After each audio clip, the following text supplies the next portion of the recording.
Villa have beaten Young Boys at Villa Park to go third in the Europa League group stage. But it was a game that was marred, one, by the kickoff time, and two, by the disgraceful actions of the Young Boys fans. We're going to be talking about what happened on and off of the pitch, but ultimately, Villa did get 3 points. And if you do enjoy Aston Villa match reviews, previews, transfer news and everything in between, please do be sure to go down and leave a like on the channel. Subscribe if you are new around here. We are gunning towards 4,000 by the end of the year, and you guys can help me out a great deal by going down and clicking that subscribe button if you haven't already, so you don't miss a thing on the channel.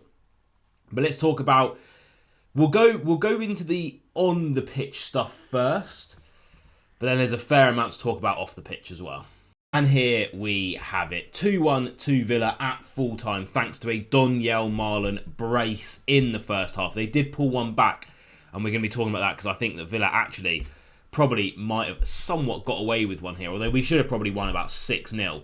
I think ultimately by the end of the game, they had a goal disallowed because his toe nail probably was offside. If we look at the momentum though in the top stats, I mean, this is absolutely correct.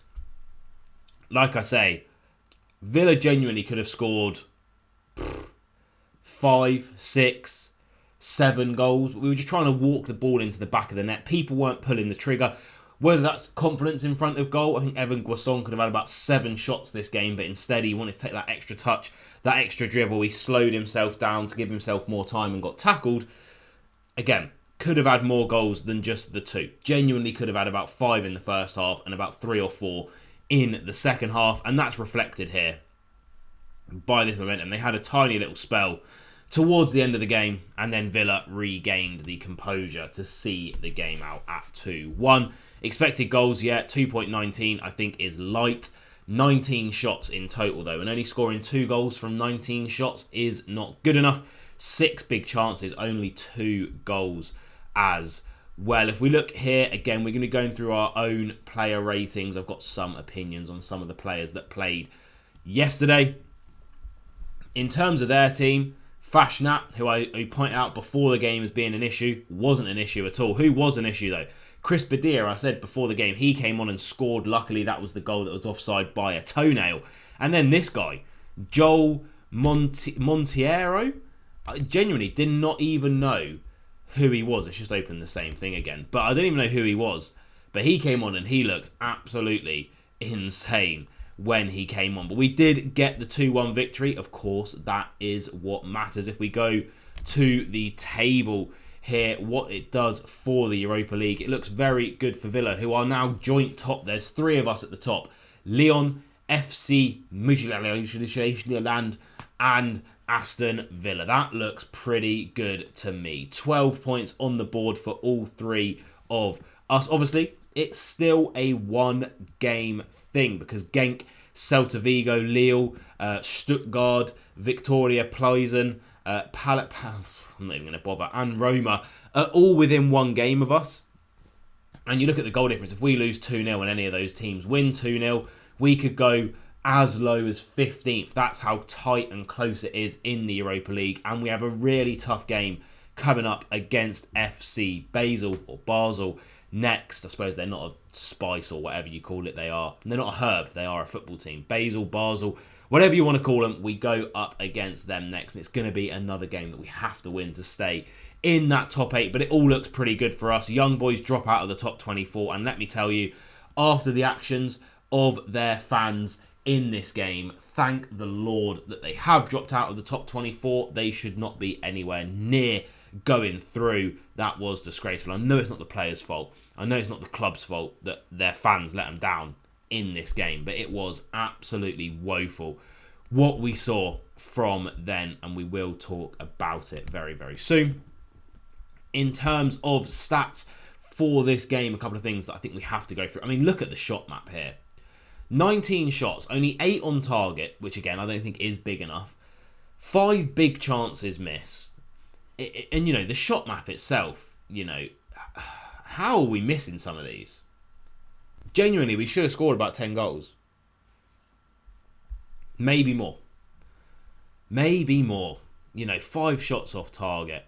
11 shots inside the box as well. Not Not particularly good enough for me, but then again, we have to go and talk about the Rodgers Report's player ratings. Let's get into it. We're going to have a quick chat about the off-the-pitch stuff first, though, because it was bad. So the off-the-pitch stuff, look, it was nasty, nasty scenes. First of all, I noticed it. Tielemans went to take a corner, right where the away fans were, and he was getting hit by projectiles being thrown from the away fans. It should have been the first warning sign. And it was the first warning sign, because after we scored, Donyell Marlon got hit in the head by a cup that caused a lump and a cut on his head. Morgan Rogers got pelted with projectiles being thrown from the crown. Tielemans got hit. Pretty much every player that went over to celebrate got hit with some sort of projectile. And that's when it started getting really, really nasty. Villa then go and score again. Donyell Marlon gets his second of the game. Celebrates. Gives a little wink. A wink and a smile to the away fans, which is well within his right to do after what they've done to him after the first goal. And it gets worse. They're throwing more things onto the pitch. They're ripping the seats of Villa Park up. They're fighting with police officers. The commentary team pointed out quite rightfully that in and amongst all of this hooliganism, this violence, this unnecessary action being taken by ultimately young boy fans from Switzerland, there was like a 15-year-old kid who had to get escorted out. It was pathetic from the young boys fans. They completely took over the game. Their captain had to go over and talk to them. Didn't stop them. They were fighting police, throwing stuff onto the pitch, throwing stuff at the players, throwing stuff at the police officers, throwing stuff at marshals who just work at Villa Park. You know, honest people trying to make a living. It was disgraceful. I would imagine the club is set for a very large fine to pay, one, for the damages caused to Villa Park, which I'm sure will extend beyond the seats that were being ripped up. God knows what they were doing at half-time and full-time. I would imagine they're going to get banned. I don't think they're going to be allowed fans at any of their games, home or away. I hope, anyway, for the rest of the competition, the rest of the remaining 3 games, they shouldn't be allowed fans. And I think it should go probably further than that. You can't assault police officers, assault members of staff, tear seats up, throw stuff onto the pitch at the players, assault the players effectively is what you're doing. It should go further than that. The fine, the sanctions should be harsh. Disgraceful to see. You don't want to see it at a football game. It's pathetic. And they've really let their club, their players down there.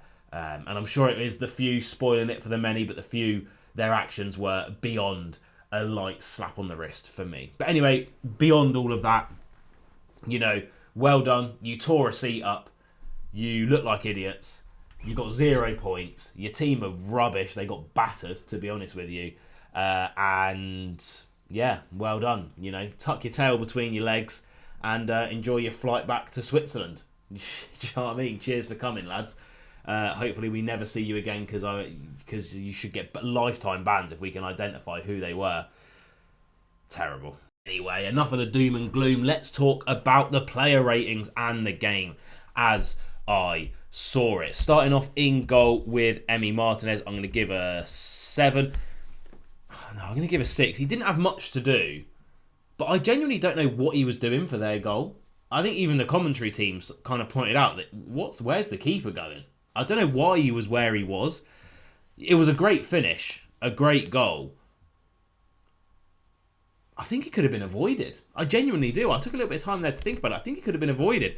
At the right-hand side of defence, Lamar Bogard, I'm going to give a 7. He was the one that did get done in behind, and the offside was very tight.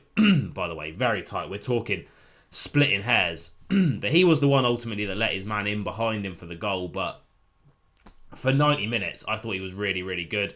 Again, playing in a different position. Why are we always asking him to play different positions? He's played centre mid mainly this season. Now we've moved him onto the right-hand side of the fence. I know he's played there before, but such a good utility player.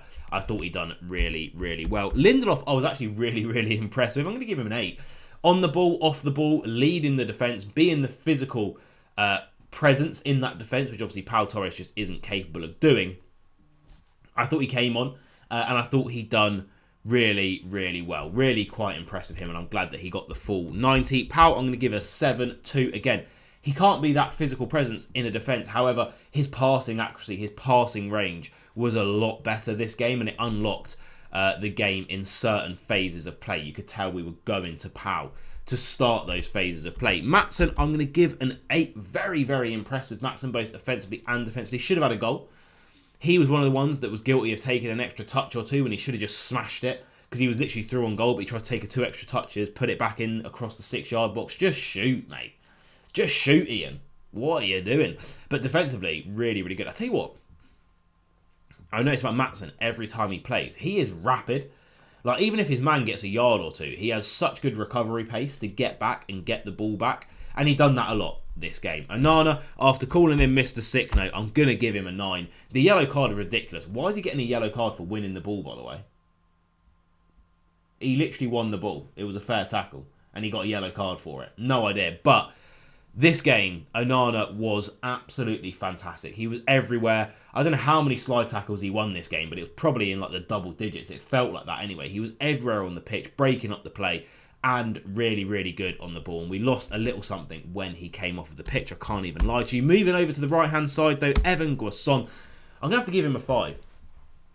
I'm going to have to give him a 5. I'm going to have a video coming out on Guasson recently, soonish. It's too early to say that his Villa career as a winger is over, but I think there could be a chance for him to become a really, really good player for Villa. Maybe in a different position. We're going to talk about that. But, I mean, offensively, I just don't think he offers anything. Like, he just looks so slow and cumbersome on the ball, and I understand it might be his confidence is down. You know, he's got this big move to the Premier League. It hasn't worked for him in the initial stages. Defensively, brilliant. Absolutely fantastic defensively, but he's a winger that doesn't offer anything up top. Do you know what I mean? It really bizarre, because I've seen what he can do. Yuri Tielemans, give this man a 9. Captain the team for the first sort of 65 minutes. Again, when him and Onana came off, I felt that we lost something. My God, is it good to watch Yuri Tielemans on a pitch. It's why he's on the wall behind me there. It's why he was our player of the season last year. He just oozes class and quality. Really, really happy to see him be one of the captains. Again, another captain over Emi Martinez. He really has fallen down the pecking order since the summer. I wouldn't be surprised if this is the last season we see Martinez in a Villa shirt.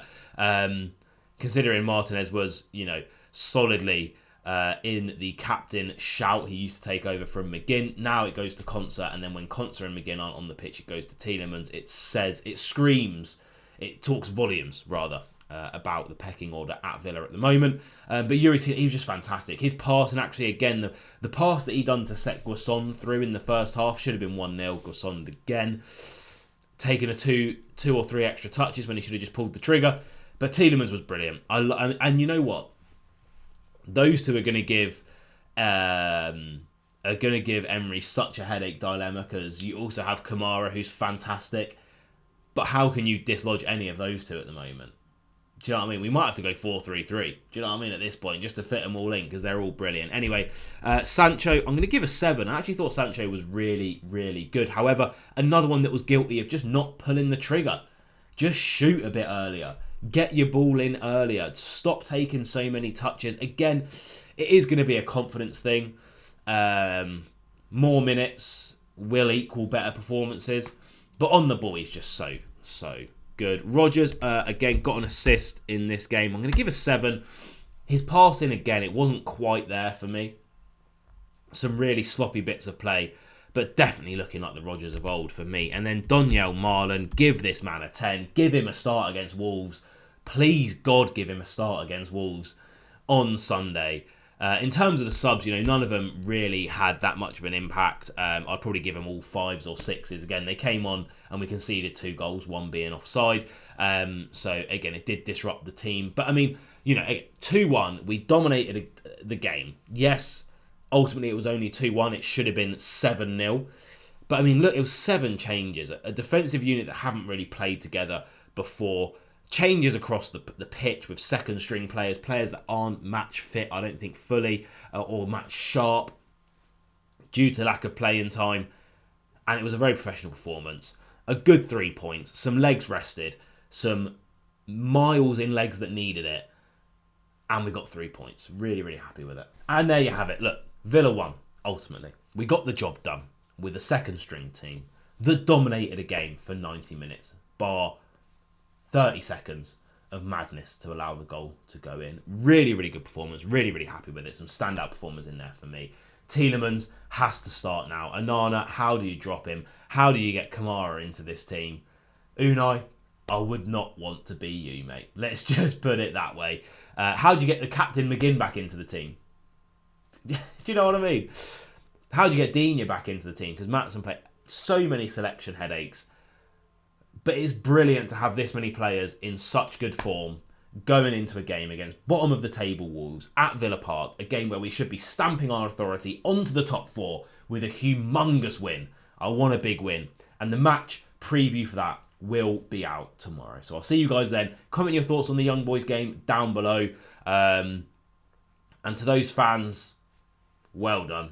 Go home with absolutely zero.